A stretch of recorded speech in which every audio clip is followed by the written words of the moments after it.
The Grand Assembly Hall sat in the center of Nexus Prime, a massive space station where alien species from across the galaxy came to argue and make deals. Inside the hall, Ambassador Park Sun-woo stood alone on a platform, surrounded by thousands of alien delegates who looked down at him from their seats. Some had multiple eyes, others had tentacles or scales. A few glowed with strange colors, but they all shared one thing in common. They all thought humans were weak. Park had been doing this job for 20 years. 20 years of being insulted. 20 years of bowing his head and accepting whatever demands the powerful aliens made. Today was no different. The Drellax ambassador, a tall creature covered in red crystalline scales, was speaking now. His voice echoed through the chamber. The human species has failed to meet its tribute obligations for the third cycle in a row, the Drellax said. This cannot continue. We propose that Earth's tribute be increased by 40%.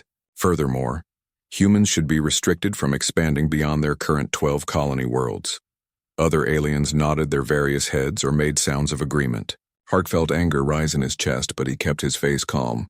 This was the performance he had been giving for 2 decades. Show weakness. Accept the insults. Never let them see the truth.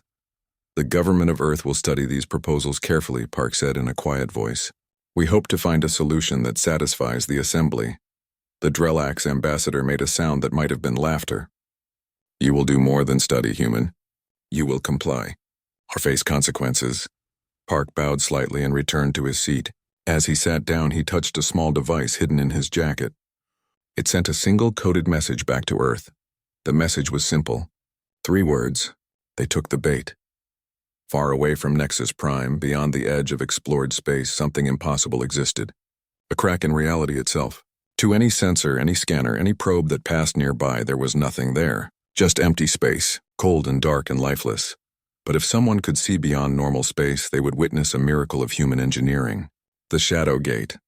A massive doorway that led to a pocket dimension, a hidden space that existed alongside the normal universe, but could not be detected from outside. Inside that pocket dimension, Fleet Admiral Quan Deho walked slowly across the bridge of his flagship. The ship was called Eternal Vigilance, and it was 3 times larger than any alien warship in known space. Through the windows, Deho could see hundreds of other ships, dreadnoughts with massive weapons, fast destroyers built for quick attacks, carriers filled with fighter craft, all of them waiting in the darkness. Deho was 67 years old. His hair was completely gray. Deep lines marked his face. He had spent 40 years behind this gate, watching and waiting and preparing, 40 years away from Earth, living in this hidden space, building an army that the galaxy did not know existed. A young officer approached him. Sir, message from Ambassador Park. The Drellax have taken the bait. Deho nodded slowly. How long until they move? Intelligence suggests 2 weeks, maybe 3. They are gathering their fleet now. Good, Deho said. Alert all commanders. Begin final preparations. After 150 years, it is almost time. The officer saluted and left. Deho turned back to the window, looking at his fleet. 150 years ago, aliens had arrived at Earth. They came with smiles and promises of friendship. They offered humanity a place in the galactic community. They shared the secret of faster-than-light travel. It all seemed wonderful. Then came the price. Humans would be junior members of the Galactic Assembly. They would pay tribute, a tax that took 15% of everything Earth produced. They could not build large warships. They could not expand beyond a certain number of colonies. They would be second-class citizens in their own galaxy. Earth's leaders had argued in private. Some wanted to refuse and fight. Others said humanity was too weak, that the aliens would destroy them. In the end, they made a third choice. They would accept the terms publicly. They would bow and scrape and act weak, but in secret, they would prepare. A young scientist named Kang Minho had discovered something amazing just before the aliens arrived. He found a way to fold space itself, creating a pocket of reality that existed outside normal space, a place where ships and people could hide, completely invisible to any scanner. The project was given unlimited resources. Everything humanity could spare went into building the Shadow Gate and the fleet behind it. For 150 years, humans had played their role perfectly.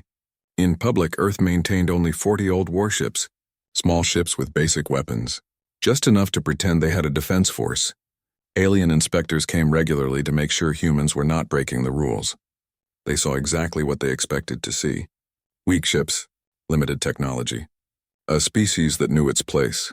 What the aliens did not see were the massive shipyards hidden behind the Shadow Gate, the weapons factories, the training facilities, the thousands of humans who volunteered to spend their entire lives in hiding, building a fleet that might never be used. 3,847 warships, each one incorporating the best of human engineering and carefully stolen alien technology, all waiting for the right moment. That moment was coming soon. The Drellax Empire, arrogant and ancient, had decided that Earth needed to be taught a lesson. They were assembling a war fleet to attack humanity's homeworld. High Warlord Thexrel himself would lead it. 600 warships to crush 40. The Drellax expected an easy victory. They expected humans to surrender immediately when they saw the size of the fleet. They were in for a surprise. Commander Li Jiwan sat in her dark office, surrounded by holographic displays. She was the head of human intelligence operations, the person responsible for making sure the aliens never suspected the truth. For 20 years, she had run agents throughout alien space. They fed false information to alien governments. They bribed officials. They hacked computer systems, all to maintain the lie that humanity was weak. Some of those agents had died keeping the secret. Li thought about them often. People who gave up their lives so that humanity could survive. She kept their pictures on her desk.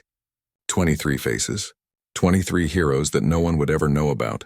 Her communicator beeped. Commander, we have confirmation. The Drellax fleet is definitely coming to Earth. 612 ships. They plan to arrive in 14 days. Li smiled, but it was not a happy smile. Send the information to Admiral Deho and begin Phase 7 of the contingency plan. Start leaking information to make the Drellax even more confident. Make them more confident? But sir, they already think we are helpless. Exactly, Li said. Confident enemies make mistakes. Let them think this will be easy. Let them bring every ship they have. Because when the Shadow Gate opens, I want the entire galaxy to see what happens when you underestimate humanity. She closed the connection and looked at the pictures on her desk again. Soon, she whispered to the faces. Your sacrifice will be worth it. The whole galaxy is about to learn that humans are not prey. We never were. Captain Yoon Heejin sat in the command chair of the Earth Defense Station, watching the countdown clock on her screen.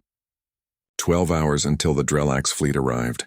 Around her, officers moved quietly through the station, checking systems and preparing for what was coming. Everyone knew their job. Everyone had practiced for this moment hundreds of times. Hyejin was 42 years old and had spent her entire adult life preparing for war. She had trained behind the Shadow Gate, flying the most advanced fighters humanity had ever built. She had risen through the ranks to command the newest and most powerful ship in the secret fleet, the HTNS Indomitable. But right now, she was not on that ship. She was here on the defense station, playing the role of Earth's desperate defender. Captain, one of her officers said, we are receiving a transmission from the assembly. They say they are monitoring the situation and hope for a peaceful resolution. Hyejin almost laughed. The assembly would do nothing. They never did. When powerful species attacked weaker ones, the assembly watched and did nothing. That was how the system worked. The strong took what they wanted. The weak suffered. Send them our thanks, Hyejin said. Tell them we hope for peace as well. But there would be no peace. The Drellax were coming, and they were coming for blood. High Warlord Thexrel had made his intentions clear. Earth would be made an example. The human homeworld would be bombarded until humanity surrendered completely. New restrictions would be placed on human colonies. The tribute would be tripled. Humanity would learn its place, or so Thexrel thought. Hyejin opened a private communication channel. The signal was routed through 17 different relays to hide its origin. On the other end, Admiral Daiho appeared on her screen. Everything is ready on our end, Hyejin said. The 40 defense ships are in position. To any observer, we look desperate and outmatched. Daiho nodded. The Shadow Fleet is in position as well. We will wait until the Drellax commit fully to their attack. Let them get close. Let them think they have won. Then we show them the truth. And if they try to bombard Earth immediately, they will not, Daiho said calmly. Thexrel wants to humiliate us first. He wants us to beg. That arrogance will cost him everything. The connection ended. Hyejin looked at the countdown clock again. 10 hours now. She thought about her ship, the Indomitable, waiting behind the Shadow Gate with the rest of the fleet. That ship was her home. She had trained on it for 5 years. Every system, every weapon, every corridor. She knew that ship better than she knew her own apartment on Earth. Soon she would be back on that ship. Soon she would show the galaxy what human engineering could do. High Warlord Thexrel stood on the bridge of his flagship, the Crimson Honor. Around him in space floated 612 Drelax warships, the largest battle fleet the Empire had assembled in 300 years. All of it to crush one weak human world. Thexrel was proud. His crystalline scales glowed with a deep red color, a sign of his noble bloodline.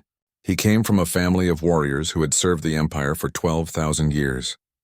The Drelax had conquered hundreds of worlds. They had destroyed species that refused to submit. They were the masters of this sector of space, and now they would teach the humans a lesson. "How long until we reach Earth?" Thexrel asked. 2 hours, Warlord, his tactical officer replied. "Our sensors show that the human defense fleet is gathering near their homeworld. 40 ships, as expected, all outdated designs. 40 ships against 600, Thexrel said. They must know they cannot win. Why do they even bother to resist? Perhaps they hope the assembly will intervene," another officer suggested. Thexrel made a sound that was like laughter. "The assembly will do nothing. They know better than to interfere with Drelax justice. No. The humans resist because they are foolish. They do not understand the reality of power. Soon they will learn." He looked at the view screen, which showed Earth in the distance, a blue and green world covered in oceans and life. It would be a shame to damage it too badly. The Drelax could use another tribute world, but if the humans resisted, he would have no choice. He would burn their cities until they surrendered. "Prepare the ultimatum," Thexrel ordered. "When we arrive, we will give them 6 hours to surrender unconditionally. After that, we begin bombardment." The Drelax fleet emerged from faster-than-light travel at the edge of Earth's solar system. 612 massive warships appeared in formation, their weapons powered and ready. It was meant to be an overwhelming show of force, a demonstration that resistance was pointless. Thexrel's tactical officer brought up the scan results. "The human fleet is positioned in orbit around Earth. 40 ships. No additional vessels detected. They are broadcasting a distress signal to the assembly." "Let them cry for help," Thexrel said. "No one is coming. Begin the transmission." The Drelax ultimatum was broadcast on all frequencies. Thexrel's image appeared on every screen across Earth and throughout human space. His message was simple and brutal. Humanity would surrender completely within 6 hours. All human military vessels would be disarmed. Earth's government would be replaced with Drelax administrators.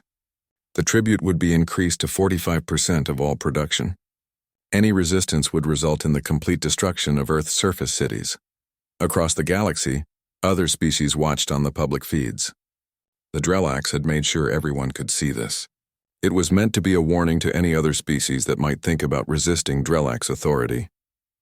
On Nexus Prime, Ambassador Park watched the ultimatum with the rest of the assembly. Around him, aliens whispered to each other. Some seemed sad. Others seemed satisfied. All of them thought they knew how this would end. The humans would surrender. They had no choice. Park allowed himself a small smile. They would all learn soon enough. 5 hours passed. The Drelax fleet moved closer to Earth, maintaining their perfect formation. They wanted to be in position to begin bombardment the moment the deadline expired. In their arrogance, they saw no need for caution. What could 40 outdated human ships do against 600 Drelax warships? Captain Hyejin gave the order. The 40 human defense ships moved forward, forming a battle line between Earth and the Drelax fleet. It looked like a desperate suicidal gesture. The humans were charging right at the enemy, giving up their defensive positions around Earth. On the Crimson Honor, Thexrel watched with satisfaction. They are making their final stand. How noble. How pointless. Prepare to open fire. We will destroy them quickly, and then they will watch as we burn their cities. Then, at exactly 10 minutes before the deadline expired, something impossible happened. Space itself seemed to tear open. At the edge of the solar system, a massive wound appeared in reality. It started small, just a shimmer in space. Then it grew and grew. The Shadow Gate was opening. The first ships emerged. Dreadnoughts, massive vessels twice the size of the largest Drelax warship. Their hulls were dark gray, covered in weapons and armor. They moved forward in perfect formation, silent and threatening. Then more came. And more and more. On the Crimson Honor, alarms began to scream. Tactical officers shouted reports. The sensors were going crazy, detecting energy signatures that should not exist. Ship after ship after ship pouring out of the dimensional rift like a swarm of angry hornets. How many? Thexrel demanded. His voice was no longer confident. For the first time in his life, he felt something he had not experienced since childhood. Fear. 600 ships, Warlord. 700. 800. They are still coming. The count is over 1,000 now and still increasing. I do not understand. Where did they all come from? Across the galaxy, every species that was watching stopped what they were doing. On Nexus Prime, the assembly chamber fell completely silent. Ambassador Park stood up slowly and spoke into the microphone. Humanity respectfully declines the Drillax ultimatum, he said calmly. We also wish to petition the Assembly for a renegotiation of our membership terms. As you can see, our previous classification may have been somewhat inaccurate. The Shadow Gate continued to pour out ships. The count reached 2,000, then 3,000. The human fleet that had been hidden for 150 years was finally revealed. And the galaxy would never be the same. The Battle of Earth lasted 47 minutes. That was all the time it took for humanity to destroy 612 Drillax warships. It was not a battle. It was a demonstration. Admiral Deho had given High Warlord Thexral one chance to retreat. One opportunity to take his fleet and leave. Thexral, his pride wounded beyond measure, had refused. He ordered his ships to attack, believing that courage and honor would somehow overcome the impossible numbers he faced. He was wrong. Human railguns opened fire from beyond the range of Drillax weapons. Metal slugs accelerated to 70% of light speed crossed the distance in seconds. The Drillax shields, designed to deflect energy beams, did nothing against solid matter moving at relativistic speeds. Ships simply exploded when the projectiles hit them. Captain Yun Hyejin commanded the Indomitable from the front line. Her dreadnought's weapons spoke with thunder, each shot destroying a Drillax vessel. Around her, hundreds of other human ships added their fire. The space between Earth and the Drillax fleet became a graveyard. 12 Drillax ships managed to escape, including the Crimson Honor. Admiral Deho let them go deliberately. The galaxy needed witnesses. They needed to see what had happened here. They needed to understand that humanity was no longer prey. Across known space, billions of beings watched in shock. The feeds were everywhere. On every station, every planet, every ship. Humanity had revealed the greatest secret in galactic history. For 150 years, they had pretended to be weak while building an empire in the shadows. The Galactic Assembly went into emergency session. Representatives from 847 species gathered on Nexus Prime, all talking at once. Some demanded answers. Others called for sanctions. A few species, those who had also suffered under the tribute system, were openly celebrating. Ambassador Park stood at the podium, waiting for the noise to die down. He looked calm, but inside he felt satisfaction. 20 years of being insulted. 20 years of watching his people being exploited. Now it was over. The chair recognizes the human ambassador, the assembly leader finally said. She was a Valerian, an old species that had been part of the assembly for 30,000 years. Her multiple eyes looked at Park with something that might have been respect or might have been fear. Thank you, Park said. I know you all have questions. I will answer them. 150 years ago, humanity joined the assembly. We were grateful for the opportunity. We accepted the terms that were offered. But we also understood something important. In this galaxy, power is the only thing that matters. Without power, our rights meant nothing. Our voices meant nothing. We would always be second-class citizens. So humanity made a choice. We would accept our position publicly, but privately, we would build the power necessary to protect ourselves. We would never again be at the mercy of species who saw us as inferior. A Drillax representative stood up, his scales glowing angry red.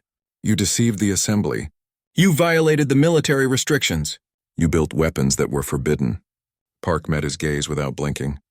We built those weapons in a pocket dimension outside of normal space. The restrictions said we could not build military vessels in assembly territory. We did not. The Shadow Gate exists outside your jurisdiction. The chamber erupted in argument again. Park waited for silence, then continued. But we are not here to argue about the past. We are here to discuss the future. Humanity has several demands. First, The tribute system will be abolished, not just for humans but for all species. It is nothing more than theft dressed up as policy. Second, the military restrictions on junior species will be removed. Every species has the right to defend itself. Third, humanity demands a permanent seat on the Assembly High Council. We have proven we have the power to deserve it. The Valerian leader's eyes widened. You cannot simply demand a council seat. That is earned over thousands of years. We have 3,800 ships, Park said quietly. The largest fleet in known space. I believe we have earned it. Far from Nexus Prime on the Drelax homeworld, Emperor Kallax sat on his throne and listened to the reports with growing rage. 600 ships destroyed. The pride of the Empire shattered. High Warlord Thexrel had returned in disgrace, his fleet reduced to 12 battered survivors. The Emperor was old, over 400 years by Drelax counting.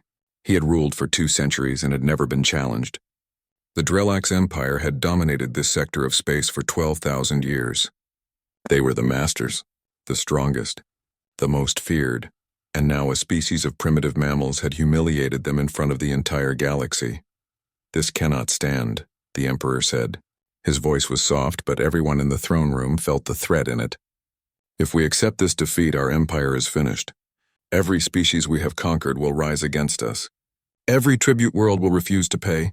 The Drelax will become a joke. What are your orders, Majesty? His chief advisor asked. Mobilize the Imperial Grand Fleet, every ship, every warrior. We will gather allies from across the galaxy, species who also feel threatened by human power. Together we will crush Earth before their fleet can fully deploy. We will collapse their Shadowgate and burn their homeworld to ash.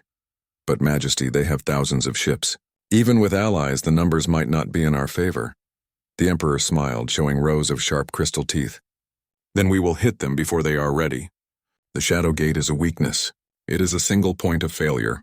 We destroy that gate, and their fleet is trapped in another dimension. Without their hidden fleet, Earth stands alone, and we will make an example of them that the galaxy will never forget. Commander Li Jiwan watched the intelligence reports come in from across the galaxy. Her agents were everywhere, in alien governments and military commands. They sent information about secret meetings, troop movements, weapons shipments. The picture they painted was concerning. The Drelax were calling in favors from old allies, the Velix Dominion, masters of automated warfare, the Kelth swarms with their billions of warriors, even some of the progenitor remnants, ancient species who rarely involved themselves in galactic politics. A coalition was forming. Operation Restoration, they called it. The plan was simple and brutal. Hit humanity on 3 fronts at once. Destroy the Shadowgate, bombard Earth, eliminate human colonies, break human power before it could solidify. Lee sent the information to Admiral Deho. His reply came quickly. How many ships in total? Over 4,000, sir. Possibly more. They are keeping some forces hidden just as we did. There was a long pause. Then Deho responded. Can we win? Lee thought about it carefully. 4,000 enemy ships against humanity's 3,800. The numbers were close, but numbers were not everything. Human ships were better designed. Human weapons were more effective. Human crews were better trained. But there was another problem. Dr. Kang Minho had sent her a private message that morning. The Shadowgate was showing stress fractures. Keeping it open at full capacity for weeks was damaging the dimensional fold. If they did not close it soon to make repairs, it might collapse on its own. We can win, Lee finally replied, but it will not be easy, and we will need help. Then find us allies, Deho said. Not every species in the galaxy wants to return to the old order. Some of them will see that humanity offers something better. Lee began making calls. The Lyrian Consensus responded first. They were a democratic federation who had also suffered under the tribute system. They offered 500 ships to support humanity. The Trader Guild came next. They were not warriors, but they controlled the merchant fleets that supplied half the galaxy. They promised to sabotage coalition supply lines. Then came an unexpected message. The Arathi war clans wanted to speak with humanity. They respected strength above all things. They challenged Captain Heejin to an honor duel. If she won, the Arathi would fight alongside humanity. If she lost, the Arathi would stay neutral. Heejin accepted immediately. The duel would be broadcast across the galaxy. A combat simulation in virtual space. 1 human captain against 1 Arathi war leader. The fight lasted 20 minutes. Hyejin won decisively, using tactics and precision to overcome the Arathi's raw aggression. The Arathi kept their word. 700 ships joined the human cause. The sides were forming. The old order against the new. Empire against freedom. It would be the largest war the galaxy had seen in 10,000 years, and humanity stood at the center of it all. 6 months after the war ended, representatives from across the galaxy gathered on Nexus Prime for the largest diplomatic conference in history. The Treaty of Nexus Prime would reshape galactic civilization. Everything that had existed before was about to change. Ambassador Park led the human delegation. He no longer stood alone on the floor of the assembly. Now he sat at a table with the leaders of the most powerful species in the galaxy. Some looked at him with respect, others with fear, a few with barely concealed hatred. He did not care. Humanity had earned its place through strength, and no one could take that away. The Valerian leader spoke first. The proposal before us would fundamentally alter the structure of galactic governance. The tribute system has existed for 40,000 years. To abolish it would create chaos. Park stood and addressed the chamber. The tribute system was theft. It allowed powerful species to exploit weaker ones. That era is over. Every species has the right to keep what they produce. Every species has the right to defend itself. These are not radical ideas. They are basic fairness. A representative from one of the smaller species stood up. The humans speak truth. For centuries we paid tribute that impoverished our people. We were told this was the price of protection. But who protects us from those we pay? The old system must end. More voices joined in. Species that had been silent for generations suddenly found their courage. The balance of power had shifted and everyone knew it. The Drellax representative tried to object, but no one listened anymore. The Empire had been reduced to a shadow of its former power. Their grand fleet was destroyed. Their tribute worlds had declared independence. The mighty Drellax were now just another species struggling to survive. The treaty passed with overwhelming support. The tribute system was abolished. Military restrictions on all species were lifted. The assembly was restructured to give smaller species more representation, and humanity received a permanent seat on the High Council. But Park knew the real work was just beginning. Winning the war had been hard. Winning the peace would be even harder. Admiral Deho walked slowly through the memorial garden on Earth. 340,000 names were carved into the black stone walls. Every human who had died in the war, every sacrifice that had bought humanity its freedom. He stopped at one section and placed his hand on the wall. These were the names of people who had died behind the Shadow Gate, living their entire lives in secret so that humanity could build its fleet. Engineers who never saw their families. Scientists who worked in isolation. Soldiers who trained for battles that might never come. Was it worth it? Someone asked behind him. Deho turned. Captain Yoon Heejin stood there, leaning on a cane. Her injuries from the final battle had been severe. The doctor said she would walk normally again in time, but it would take months of physical therapy. I ask myself that question every day, Deho said quietly. We saved humanity from slavery, but the cost was terrible. All these people dead, ships destroyed, colonies damaged. Was our freedom worth all that blood? Heejin looked at the names on the wall. They thought so. Every person here volunteered. They knew the price and paid it willingly. That has to mean something. I hope you are right, Deho said, because now we have to decide what to do with the power they bought us. That question was being debated across human space. The Shadow Fleet was still the largest military force in the galaxy. What would humanity do with that power? Some argued they should use it to establish a human empire, to make other species pay tribute to Earth the way Earth had once paid tribute to them. But most humans rejected that idea. They had not fought for the right to oppress others. They had fought for freedom. For everyone, Admiral Deho made a speech to the Shadow Fleet that was broadcast across human space. We built this fleet to survive. We revealed it to protect ourselves. But now we face a choice. Do we become the new oppressors? Do we use our power to dominate others the way we were dominated? I say no. We will not become what we fought against. Instead, we will use our strength to protect the weak. We will patrol trade routes and stop pirates. We will defend species that cannot defend themselves. We will be guardians, not conquerors. Therefore, I am proposing that we reduce the size of the Shadow Fleet by half. The ships we retire will be converted to civilian use or scrapped. We will maintain only enough military power to fulfill our defensive obligations. We will prove through our actions that humanity offers something better than the old order. The proposal was controversial. Many humans felt it was too risky to reduce their military, when so many species still resented them. But in the end, the vote passed. Humanity would not be an empire. They would be something different. Dr. Kang Minho spent his days studying the Shadowgate.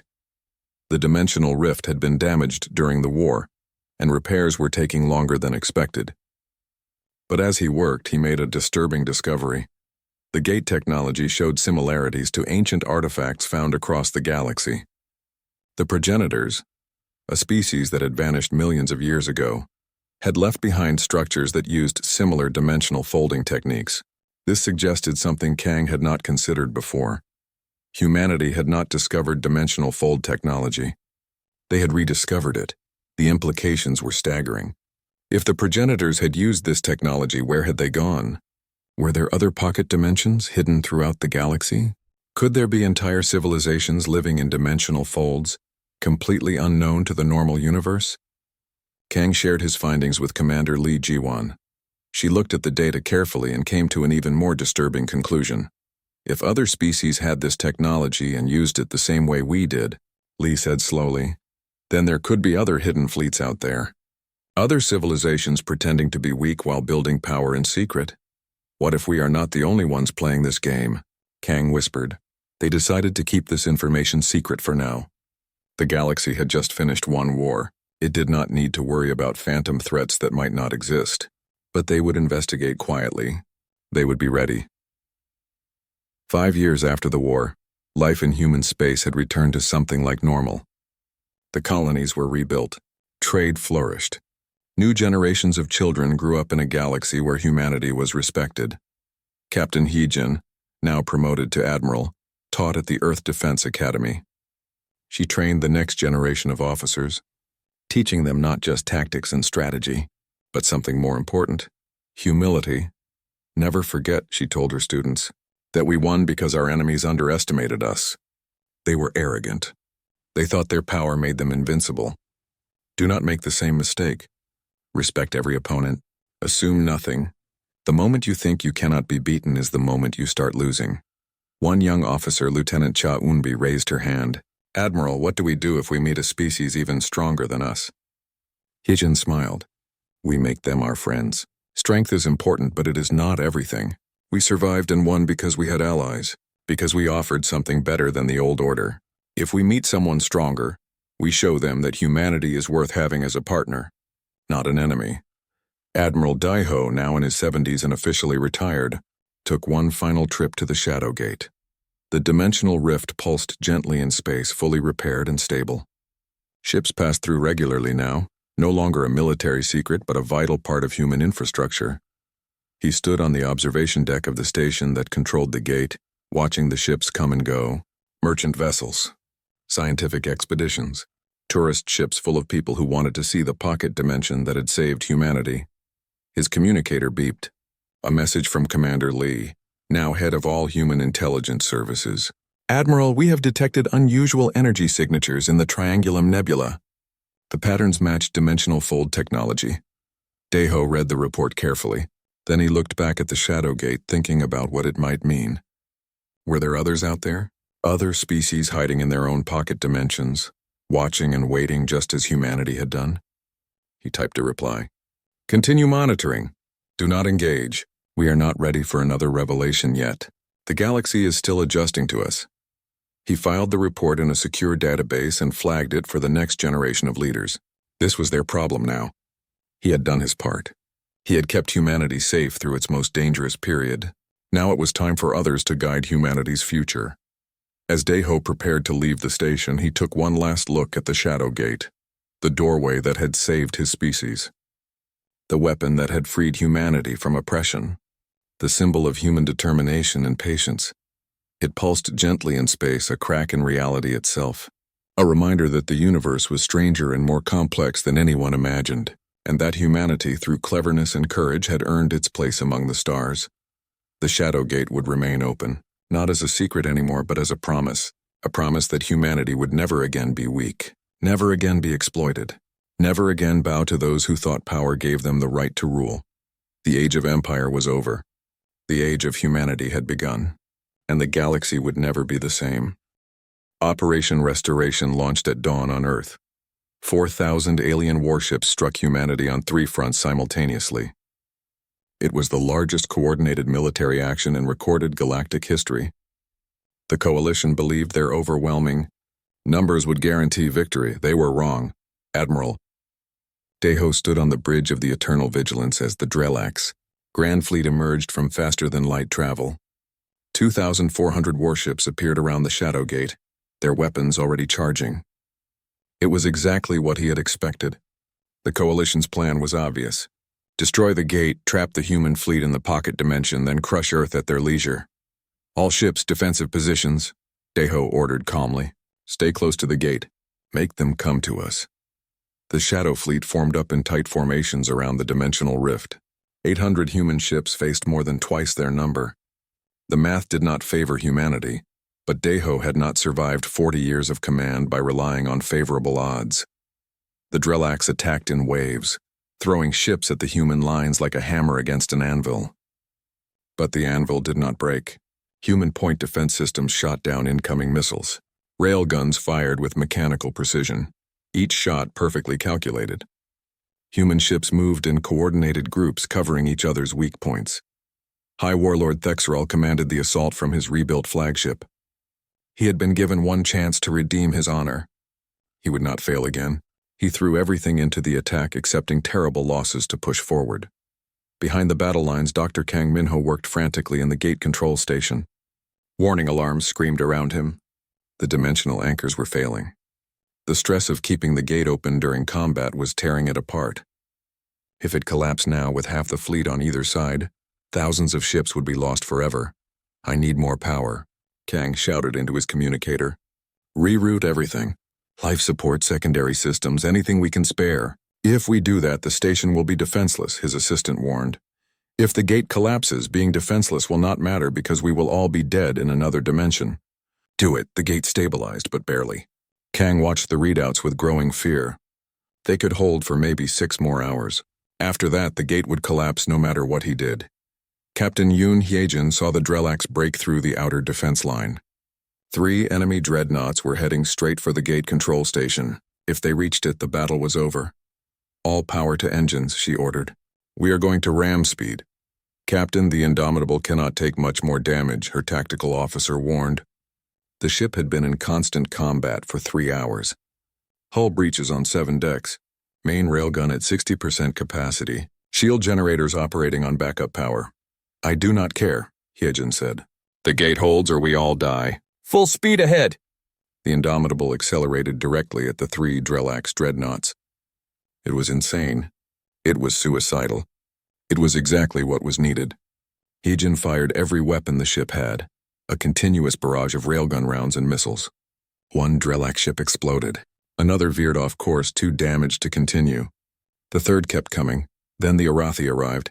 700 warships dropped out of faster-than-light travel and crashed into the Drelax flank like an avalanche. The Arathi did not fight with precision. They fought with raw, savage fury. Their ships rammed enemy vessels. Their warriors broadcast war chants on all frequencies. The Drelax line broke. The pressure on the gate defenses eased. Admiral Deho allowed himself a moment of relief. They would hold. But the battle was far from over. On Earth, Commander Lee Jaiwan watched the tactical display with growing alarm. The Valix Dominion stealth fleet had emerged from quantum space directly above the planet. 200 ships, all equipped with planet bombardment weapons. They had bypassed the outer defenses completely. Activate the orbital fortresses, Lee ordered. All of them. Around Earth, hidden weapons platforms powered up. They had been disguised as commercial satellites and scientific stations. Now they revealed their true nature. Massive fusion beam cannons locked onto the Valix ships. The first volley destroyed 30 Valix vessels. The second volley got 20 more. But the Valix were already firing back. Energy beams lanced down toward Earth cities. Millions of people looked up at the sky and saw death coming. Then the defense grid activated. Hundreds of point defense stations on the ground opened fire simultaneously. Lasers and particle beams created a web of light over every major city. The Valix weapons fire was intercepted before it reached the surface. Not a single shot got through. The Lyrian fleet arrived next, positioning themselves between Earth and the Valix. 500 ships added their firepower to the defense. The Valix found themselves caught in a crossfire. Their automated battle computers calculated the odds and recommended immediate retreat. The Valix commanders agreed. They had not signed up for a fair fight, but humanity's colonies faced the worst assault. The Kelth swarms descended on the 12 human colony worlds with overwhelming numbers. The Kelth did not care about tactics or strategy. They simply threw billions of warriors at their targets and accepted whatever losses came. On the colony of New Sol, Governor Beiji Hun watched the Kelth ships fill the sky. There were thousands of them, each packed with Kelth soldiers. The Colonial Defense Force had 50 ships. It was impossible. They could not win, but they could make the Kelth pay for every meter of ground. All civilians to defensive positions, Bay ordered. Activate the bunker network. Every man, woman, and child who can hold a weapon needs to do so now. Human colonies were not like alien settlements. Every building was designed to be fortified. Every colonist was trained in combat from childhood. They had been preparing for this since the day they arrived. The Kelth thought they were attacking farmers and merchants. They were actually attacking soldiers who happened to grow food and build cities. The Kelth landed and immediately faced fierce resistance. Automated turrets rose from hidden positions. Humans fought from fortified buildings using weapons designed specifically to kill Kelth. The aliens expected easy victories. Instead, they found themselves in brutal street-to-street fighting. One Kelth commander broadcast a message back to his fleet. They are all warriors. Every single human is a warrior. How is this possible? It was possible because humanity had learned its lesson. Never again would they be weak. Never again would they depend on others for protection.